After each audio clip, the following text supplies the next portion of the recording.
शादी का माहौल पूरे घर में चमक रहा था। हर तरफ रोशनी, धुन, हंसी और खुशियों की गूंज थी। आज का दिन वही था जिसका इंतजार मन्नत और विक्रांत ने अपनी धड़कनों में छुपा कर रखा था।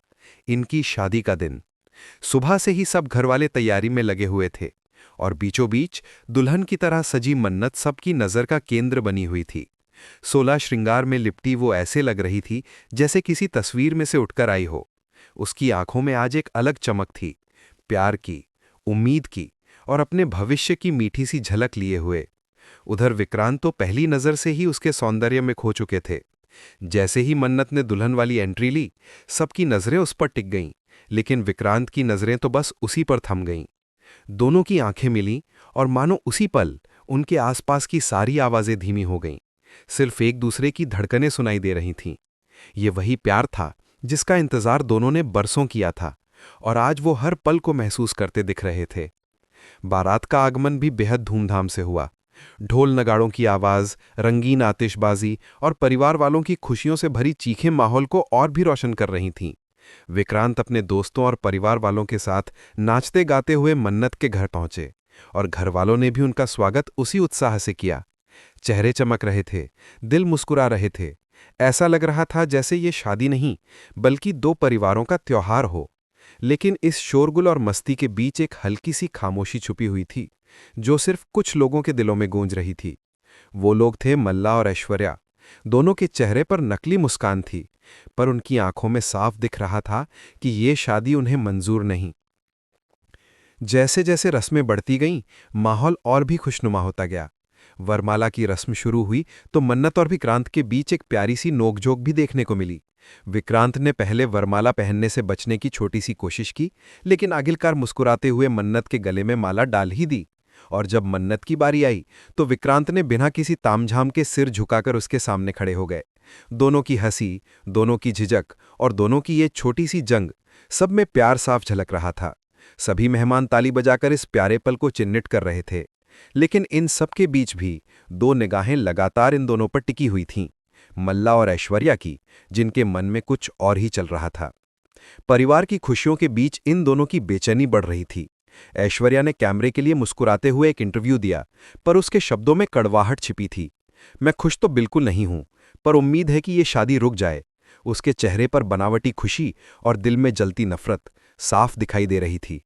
मल्ला और ऐश्वर्या दोनों बार बार इधर उधर घूमकर कुछ तलाश रहे थे, किसी तीसरे खिलाड़ी को, किसी ऐसे इंसान को जो उनके प्लान का सबसे बड़ा हिस्सा था। पर वो गायब था। उनका सबसे महत्वपूर्ण साथी विशाखा आंटी कहीं नहीं मिल रही थीं।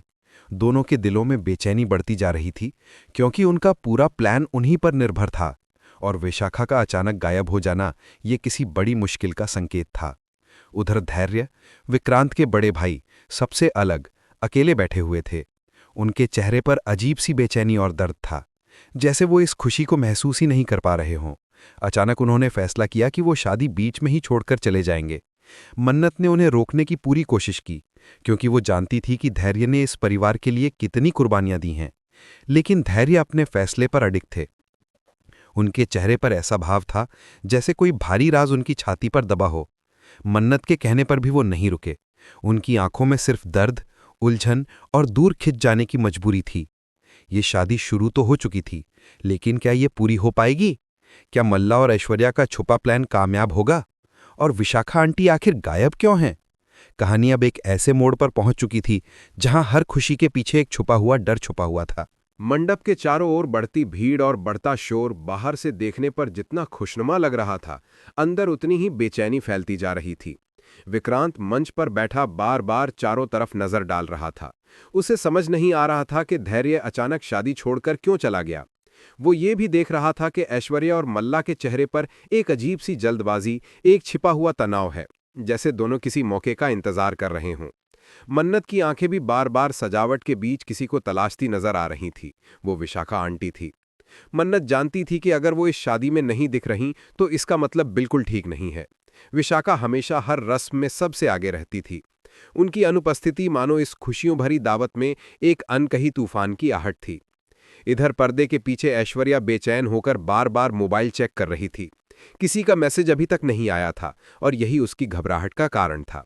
उसने धीमी आवाज में मल्ला से कहा, अगर विशाखा आंटी नहीं मिली तो हमारा पूरा प्लान चौपट हो जाएगा। हमें कुछ करना होगा और जल्दी। मल्ला ने घबराते हुए चारों तरफ नजरें दौड़ाईं, फिर बोली, मॉम बुरखे में हैं, कोशिश कर रही हैं जवाब देने की, पर यह जगह बहुत भरी हुई है, किसी को कुछ भी शक हो सकता है। उनकी बातें कोई और नहीं सुन रहा था, पर दोनों के डर में एक बात साफ थी कि वो कुछ बहुत बड़ा करने आए थे, कुछ ऐसा जिससे शादी पूरी तरह टूट जाए। उधर मन्नत दुल्हन के जोड़े में बैठी होने के बावजूद मन ही मन बेचैन थी। उसकी आंखें बार बार दरवाजे की ओर उठ जातीं और हर बार निराशा वापस ला जाती। वो समझ नहीं पा रही थी कि धैर्य क्यों चला गया। धैर्य हमेशा उसके लिए बड़े भाई जैसा था, उसकी ताकत, उसका सहारा। उसका इस तरह उठकर चले जाना किसी अनहोनी का संकेत था। मन्नत धीरे से उठी और दुल्हन के भारी लहंगे में मंडप के किनारे जाकर खड़ी हो गई। उसकी आंखों में चिंता साफ दिख रही थी। तभी उसे पीछे से विक्रांत की आवाज सुनाई दी, सब ठीक है ना? मन्नत ने मुस्कुराने की कोशिश की, लेकिन उसका चेहरा सच्चाई बयां कर रहा था। उसने कहा, विक्रांत, धैर्य भैया ऐसे कैसे चले गए? और विशाखा आंटी भी नहीं दिख रही, मुझे अच्छा नहीं लग रहा।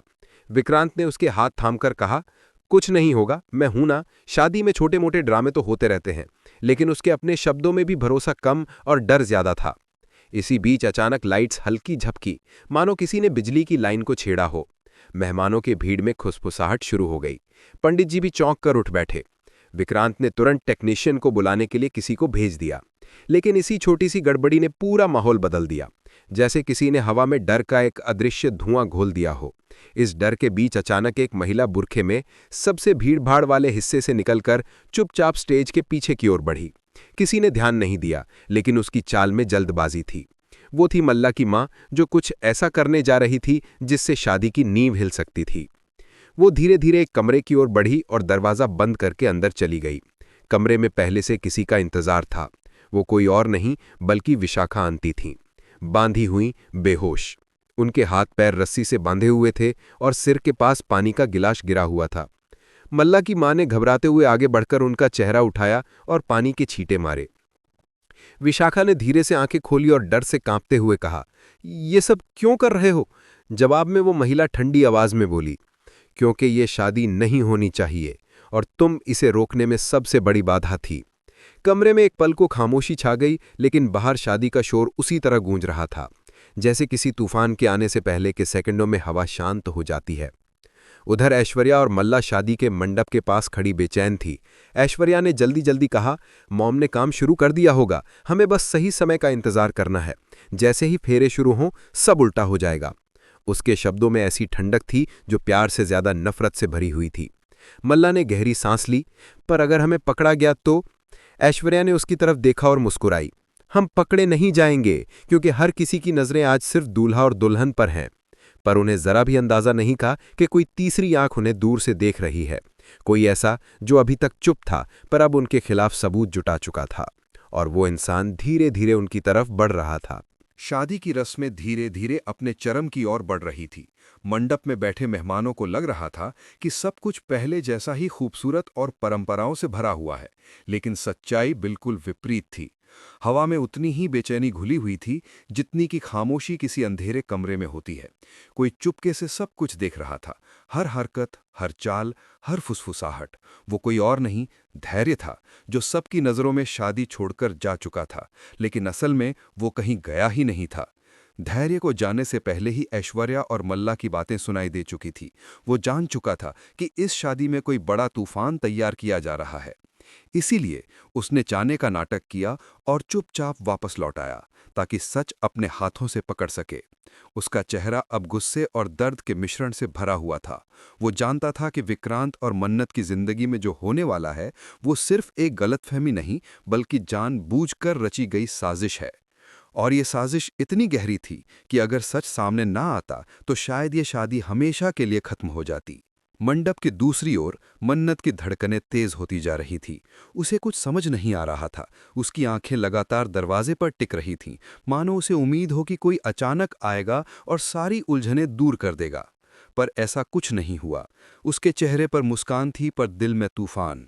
विक्रांत ने उसके हाथ पर अपना हाथ रखा, लेकिन इस बार भी उसके स्पर्श से वो सुकून नहीं मिला जो हमेशा मिलता था। परंपराओं की रस्में शुरू हो चुकी थी। पहले पूजन, फिर मंत्रोच्चारण और अब समय था कन्यादान का। तभी दो महिलाएं धीरे से मंडप के किनारे पर आई। ऐश्वर्या और मल्ला। दोनों के चेहरे पर बनावटी खुशी थी, लेकिन उनकी आंखें एक दूसरे को इशारे दे रही थी। उन्हें बस एक सही मौके का इंतजार था। उधर कमरे के अंदर जहां विशाखा आंटी बंधी पड़ी थीं, उनकी आवाज धीरे धीरे वापस लौट रही थी। वो रस्सियों से खुद को छुड़ाने की पूरी कोशिश कर रही थी, लेकिन रस्सी बहुत मजबूत थी। हर कोशिश में उनके हाथों में जलन और दर्द बढ़ता जा रहा था, लेकिन उनका दिल मन्नत के लिए धड़क रहा था। जैसे जैसे बाहर का शोर बढ़ रहा था, उनका डर भी बढ़ रहा था। अचानक दरवाज़ा हल्का सा खटका। विशाखा का दिल जोर से धड़का। उन्हें लगा शायद वो महिला वापस आ गई है, लेकिन दरवाज़ा धीरे धीरे खोलने वाला कोई और था। धैर्य। उसने अंदर झांका और जैसे ही उसने विशाखा को बंधा देखा, उसकी आंखें गुस्से से लाल हो गई। उसने तुरंत रस्सी खोली और विशाखा को सहारा देकर उठाया। उनकी आवाज़ कांपती हुई बाहर निकली, धैर्य, शादी रोक दो, वो लोग कुछ बड़ा करने वाले हैं। धैर्य ने उनके कंधे पर हाथ रखा। मुझे पता है आंटी, अब सच सामने आएगा। मंडप में अब फेरों की तैयारी हो रही थी। चारों तरफ फूलों की खुशबू, मंत्रों की गूंज और लोगों का उत्साह, लेकिन तीन चेहरों पर डर का साया था। ऐश्वर्या, मल्ला और उनकी माँ। ऐश्वर्या की आंखें लगातार घड़ी पर थी, जैसे उसे किसी का इंतजार हो। अचानक बुरखे वाली महिला चुपके से मंडप के पीछे आई और धीरे से ऐश्वर्या को संकेत किया। ऐश्वर्या ने तुरंत सिर हिलाया और ये संकेत किसी खतरनाक योजना के शुरू होने का इशारा था। तभी विक्रांत उठने ही वाला था कि एक जोरदार आवाज हॉल में गूंजी, रुको! सब चौंक कर खड़े हो गए। ये आवाज किसी और की नहीं, धैर्य की थी। उसके साथ थी विशाखा आंटी, जिनके चेहरे पर चोटों के निशान साफ थे। उनकी हालत देखकर सारा परिवार दंग रह गया। मन्नत की आंखों में आंसू भर आए। विक्रांत भी शॉक हो गया और तुरंत अपने भाई की ओर बढ़ा। भैया, ये क्या? लेकिन धैर्य ने हाथ उठाकर उसे रोका। धैर्य ने गहरी सांस ली और सबकी तरफ देखते हुए कहा, शादी शुरू होने से पहले तुम्हें सच्चाई जाननी चाहिए। ऐश्वर्या और मल्ला के चेहरे से रंग उड़ने लगा। बुरखे वाली महिला भी धीरे धीरे पीछे हटने लगी, लेकिन धैर्य की नजरें उस पर थीं। ये लोग इस शादी को तोड़ने की योजना बना रहे थे और विशाखा आंटी को इन्होंने कमरे में बंद किया हुआ था ताकि किसी को सच पता ही न चले। ये सुनते ही पूरी भीड़ में हलचल मच गई। महिलाएं दंग रह गईं, बुजुर्गों के चेहरे गंभीर हो गए और विक्रांत के अंदर गुस्सा विस्फोटित होने लगा। मन्नत का दिल जैसे धड़कना ही भूल गया। उसकी पूरी दुनिया कुछ सेकंड्स में उलट-पलट हो चुकी थी। ऐश्वर्या ने पहला कदम आगे बढ़ाया और बोली, ये झूठ है, हम कुछ नहीं। लेकिन धैर्य ने जोरदार आवाज में उसे रोक दिया। काफी ऐश्वर्या, मैंने सब सुना है, तुम्हारी हर बात। उसने फिर मल्ला की तरफ देखा, और तुम भी शामिल थी। अब सारी निगाहें बुरखे वाली महिला पर गईं, जिसके चेहरे से धीरे धीरे पर्दा हट रहा था, और जो सच सामने आने वाला था वो पूरे परिवार को हिला देने वाला था। जैसे ही बुरखे वाली महिला ने धीरे धीरे अपना चेहरा ढका हुआ कपड़ा हटाना शुरू किया, पूरे हॉल में ऐसी खामोशी छा गई जिसकी गूंज लोगों के दिल तक उतर गई। सबकी आंखें टकटकी लगाकर उस एक चेहरे का इंतजार कर रही थीं, जिसका पर्दाफाश इस शादी का सबसे बड़ा तूफान बन सकता था। और अगले ही पल जैसे ही चेहरा सामने आया, हर और एक जोरदार सदमा फैल गया।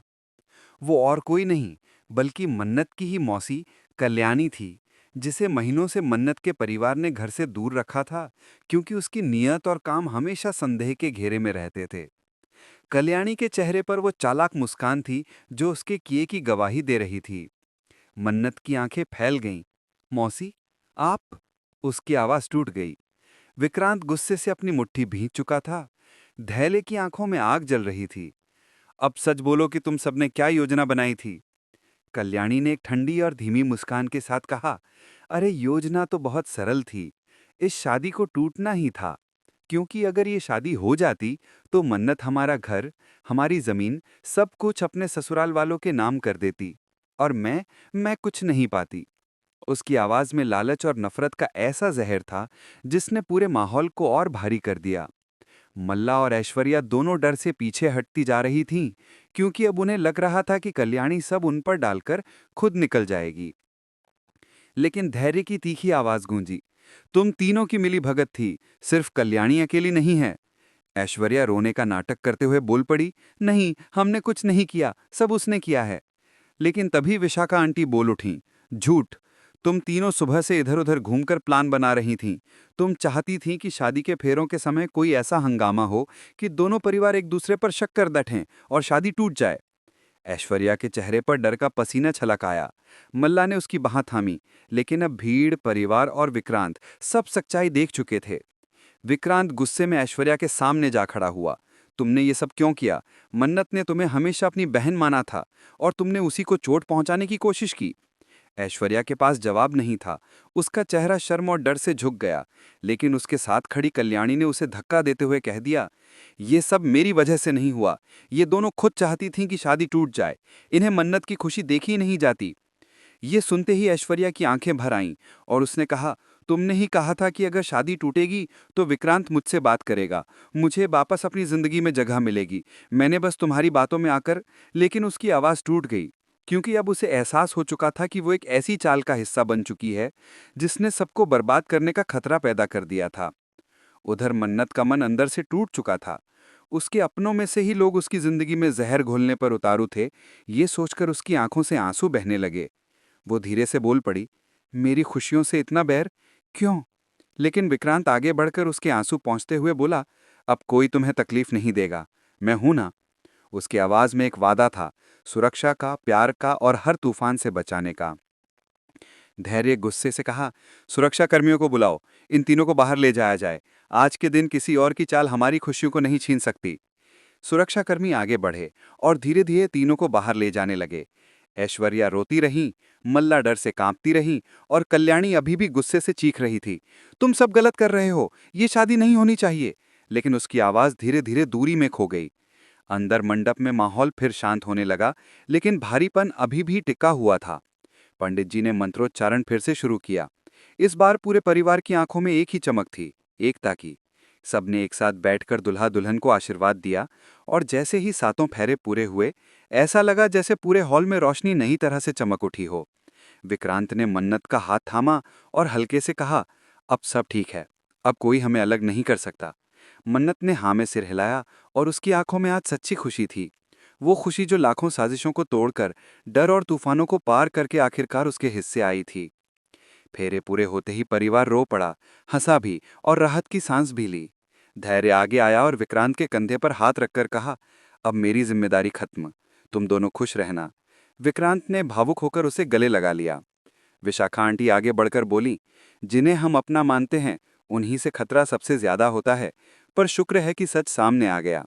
और इस तरह से हर तूफान को परास्त करते हुए, धोखे की सारी दीवारें गिराते हुए, मन्नत और विक्रांत की शादी आखिरकार प्यार और विश्वास की जीत बनकर पूरी हुई।